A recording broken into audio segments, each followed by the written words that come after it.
یہ بات ذہن میں رکھیں کہ جب بے جان چیزوں کے درمیان تعلق ہوگا تو اسے کشش کہیں گے، جانداروں کے درمیان تعلق ہوگا تو وہ کشش محبت کہلائے گی۔ چنانچہ بے جان چیزیں بھی اپنی طرف کھینچتی ہیں، زمین اپنی طرف کھینچتی ہے، اس لیے درخت سے پھل زمین پہ گرتے ہیں۔ اس کو سائنس کی زبان میں گریویٹیشنل فورس کہتے ہیں۔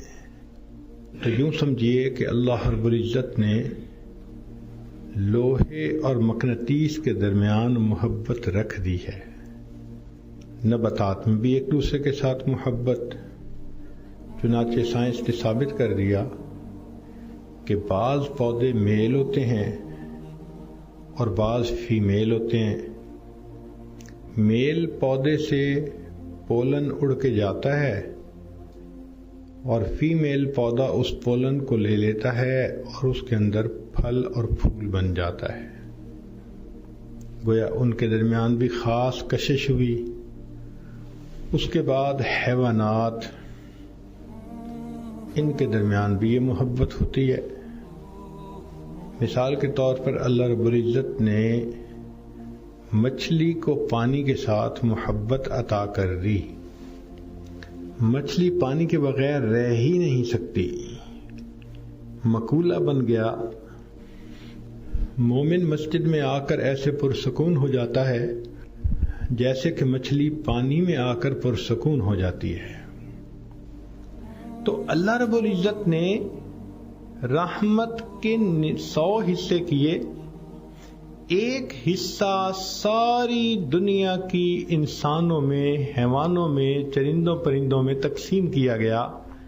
وہ ایک حصے کی وجہ سے ماں بیٹوں سے محبت کرتی ہے، بیٹیوں سے محبت کرتی ہے، میاں بیوی آپس میں محبت کرتے ہیں، بھائی بھائی سے محبت کرتے ہیں، ایک مومن دوسرے مومن سے محبت کرتا ہے۔ یہ مچھلیوں کی یہ سب محبتیں جتنی بھی مخلوق میں نظر آتی ہیں، یہ اس 1% محبت کے چھوٹے چھوٹے حصے ہیں جو اللہ نے بندوں میں تقسیم کر دیے۔ اب اگر تھوڑی سی محبت ماں کو ملی ہے تو ماں بچے کو دھوپ پہ کھڑا دیکھنا پسند نہیں کرتی، بچے کو گرمی لگے ماں پسند نہیں کرتی۔ تو سوچئے تو صحیح کہ جس پروردگار کے پاس 100 حصے رحمت کے موجود ہیں، حدیث پاک میں آتا ہے اللہ تعالیٰ قیامت کے دن ان 99 حصوں کا اظہار فرمائے گا۔ اس اللہ کو اپنے بندوں سے کتنی محبت ہوگی۔ اس لیے اگر کوئی بندہ گناہگاری کی زندگی گزارتا پھرے، گناہوں میں پڑا رہے، تو رب کریم چاہتے ہیں کہ میرا یہ بندہ میرے در سے دور نہ جائے، میرے در کی طرف واپس آ جائے۔ اللہ تعالیٰ اس بندے کا انتظار کرتے ہیں۔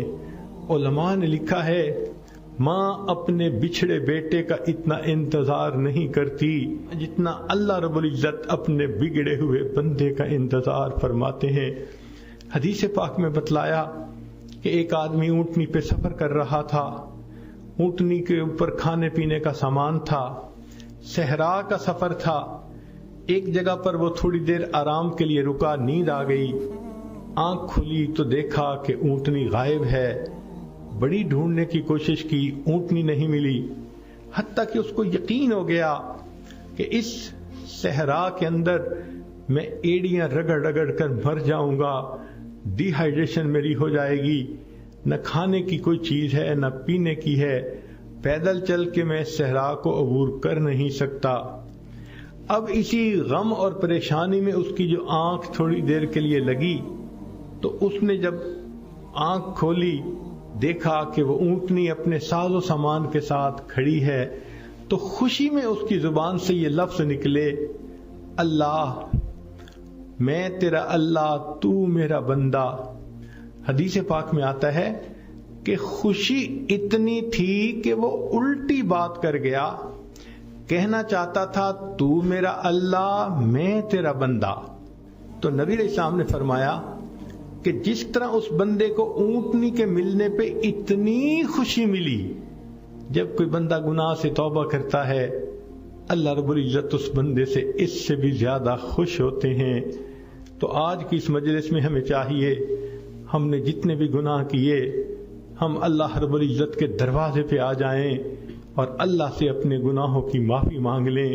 پروردگار خوش ہو کر معاف فرما دیتے ہیں. کوئی نہیں جانتا زندگی کی مہلت کتنی باقی ہے، حالات کیسے ہوں گے. لہذا آج کے اس وقت کو غنیمت سمجھ لیجئے، روٹھے ہوئے رب کو منا لیجئے. اے پروردگار عالم، بہت خطائیں ہوئیں، بہت گناہ ہوئے. اللہ ہم نے آپ کے حکم کو توڑا، آپ کے حبیب صلی اللہ علیہ وسلم کی سنتوں سے منہ موڑا، ہم بھولے رہے. آج اس بات کا احساس ہوا. اللہ آپ کے دروازے پر آئے بیٹھے ہیں. اللہ ہمیں خالی نہ لوٹا دینا. میرے مولا ہمیں عزتوں کی زندگی عطا کر دینا اور آئندہ اپنے مقبول بندوں کی فہرست میں شامل فرما لینا اور قیامت کے دن سرخروئی کی زندگی نصیب فرما دینا. وآخر دعوانا ان الحمد للہ رب العالمین. Today is the day that everything changes, one way or another. La ilaha illallah Muhammadun Rasulullah alayhi salatullah wa alihi wal ahibba.